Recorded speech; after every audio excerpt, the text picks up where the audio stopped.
Hello, my name is Terry Grace. Welcome to my channel. So I've been working on Legit Kits Land of the Free, which is the eagle. So I want to show you in this video how I'm going to assemble the templates to complete a block. And I will show two different issues or methods of assembling the templates. One, I want to show you how to connect the intersections and how to assemble the corners.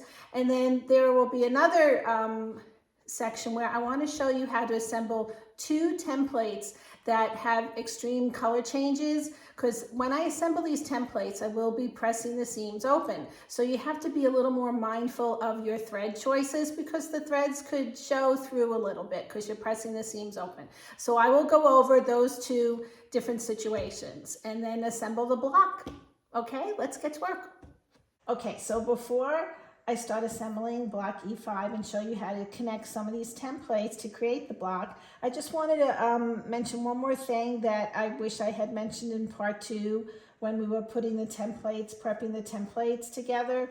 So when you have all your templates prepped and before you sew them together and you have your template and you have all the fabrics with the paper clipped on here, I would suggest, I mean, it's up to you, but I would put them in piles of color before I start sewing them, sew the templates together. Not to each other, just prepping each template. Because you don't really do a lot of color changes in this section because you are folding the seams over. And you really don't see, it really hides the threads very well. But I'm not going to take a dark brown thread, which is what I would use for all of these. And then when I go to sew this, I'm going to switch to a lighter thread because you could possibly see the thread. So there are 15 pieces here that I had mentioned in the previous video for this block. So I chose to do 3 color changes. And I did these all at the same time with the dark brown, so I only had to change to the dark brown once. Then I went to the middle, and then I switched to the light one. I would suggest that because you could probably see the dark brown thread here. You might be able to get away with the middle, the taupe, to do this. I probably could have, but I definitely would always use a light on here because I did forget to change the dark ones and I was doing light fabric on one of the templates and you did see it. And I think vice versa, if I was going to use the light thread on the really dark fabric for some of these templates, I think you would see it. So that was just a suggestion I meant to add in the last video, part 2.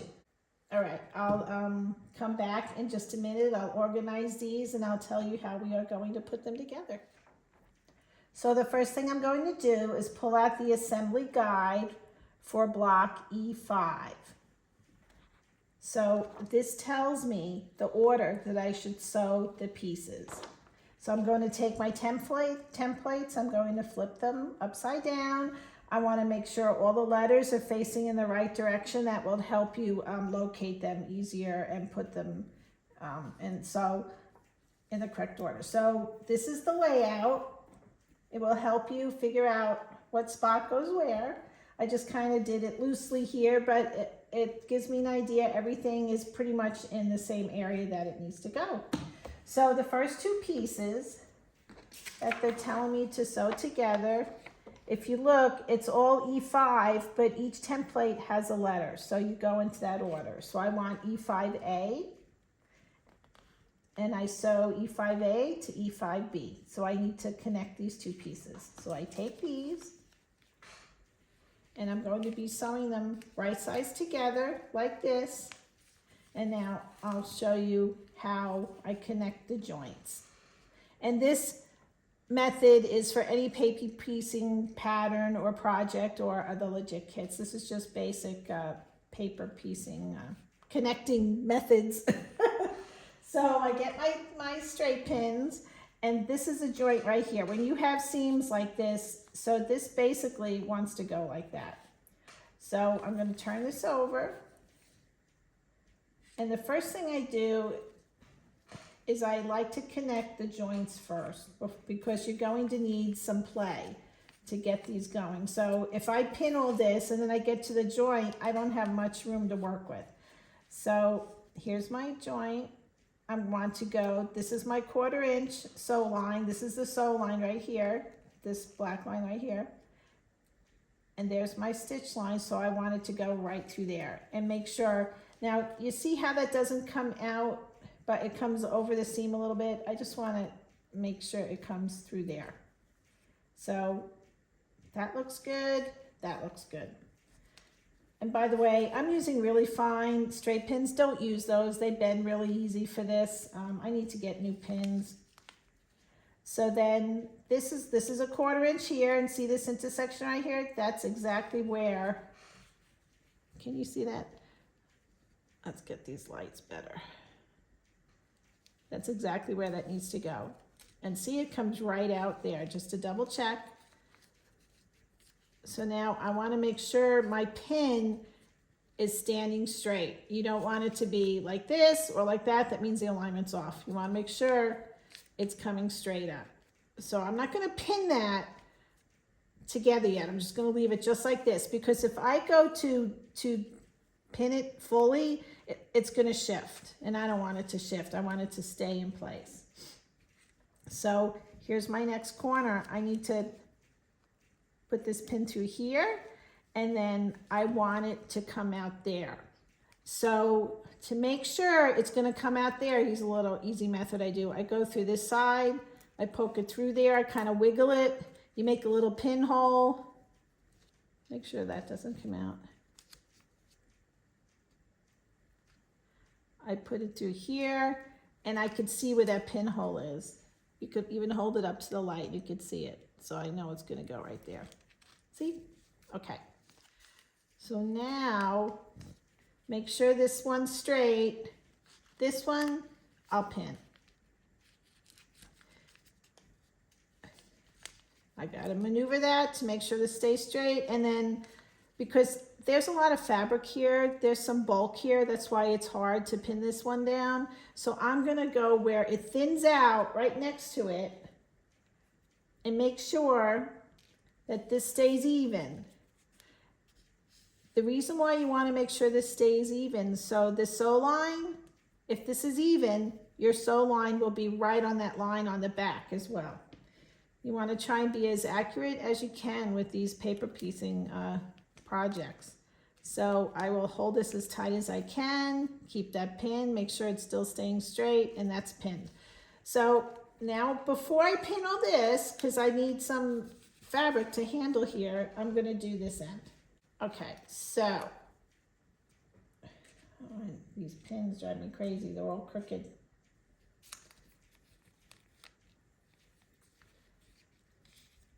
So this is going to go here. So I want to put this in that section. And this is the intersection. You go, it's a 1/4 inch down. It's going to go right there. Oh, it didn't come through there. You want to make sure that it's coming through on the same spot. You want it to come through right there. Make sure the pin is straight.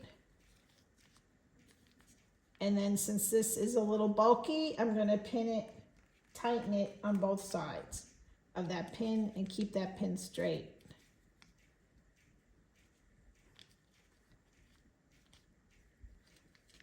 This happens to be a very unusual piece because when I sew this together, here's my sew line. It's gonna go, this is my guideline. This line is for that sew line. So I'm gonna start there when I start sewing, and I'm gonna go all the way to this line.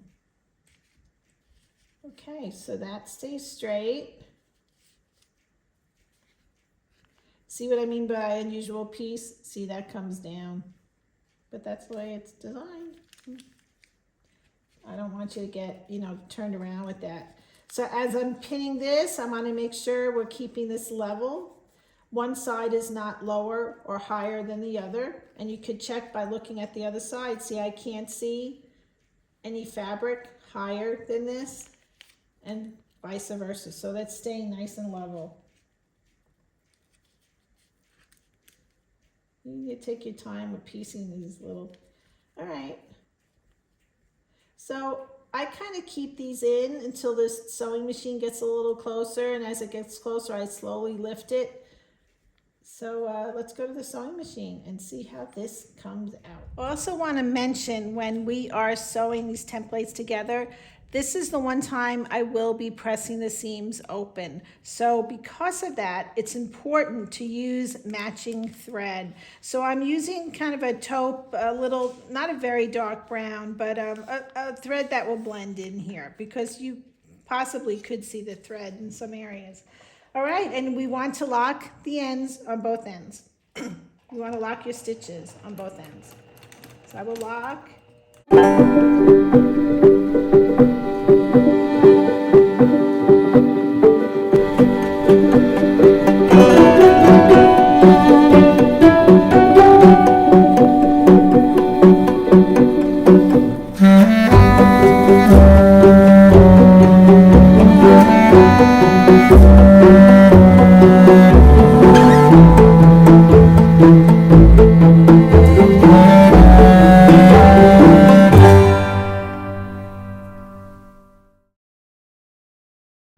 All right, see how we did. So see how that intersection, look how nice that is, just continuous line. I don't know if you could see that. So what I'm going to do now, before I press it, since I know I'm happy the way it's sewn, the thread looks good, the color thread that I used, I'm going to rip just the 1/4 inch seam paper off. And then I'm going to press this seam open. We'll throw that out, do the other side. And you see, because it was level, look at that. Stitch line is right on there. All right, I will rip this side off. It's another reason why I'm using a little smaller than a 2 stitch length, to make this easier to rip off. Okay. So now I am going to press this seam open. I will finger press to make it easier.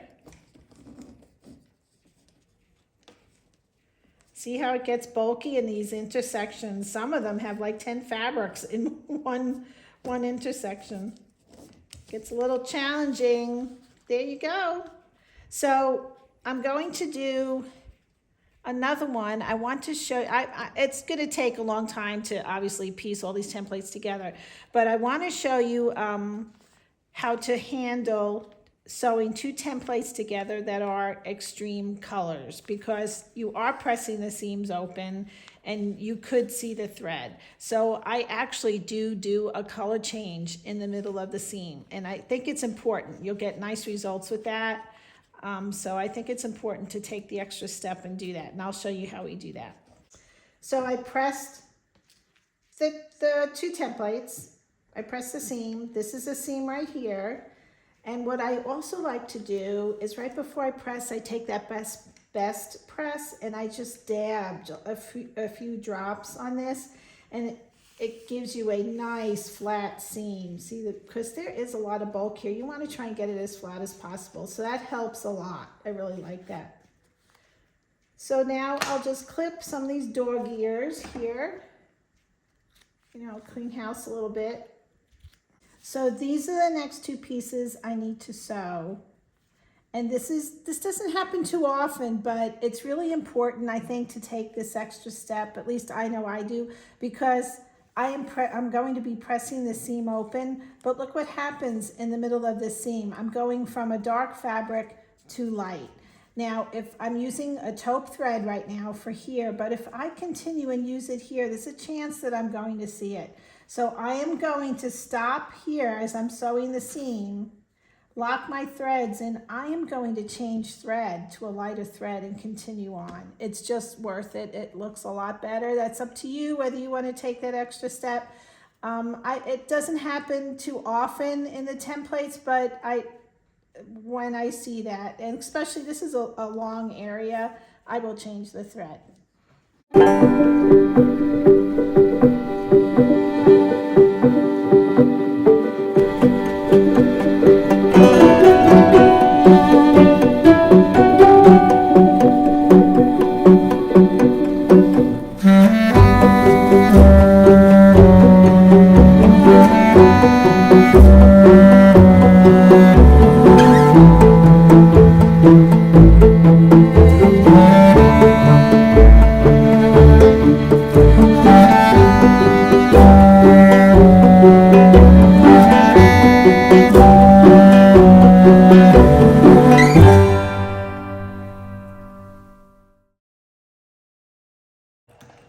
So right here at this intersection is where the colors change. I will lock my thread,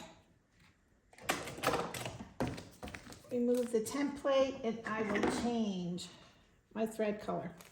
Okay, I changed my thread color. I stitched up to this point, that intersection. So now I'm just going to turn this around and start from this end with the lighter color. I will lock my stitches.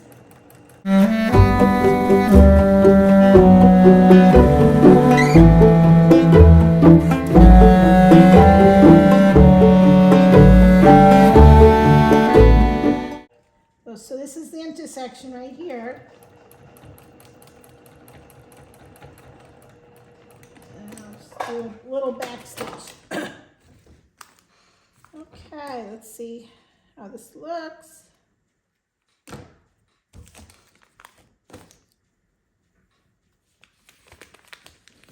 Okay, looks good. See that? The color looks good there, and I went lighter there, so there's no issue.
So if this is your first time working on a Legit Kit or any paper piecing project, I hope these techniques have helped you. If you have any questions, please don't hesitate to ask in the comment section. I'll gladly get back to you.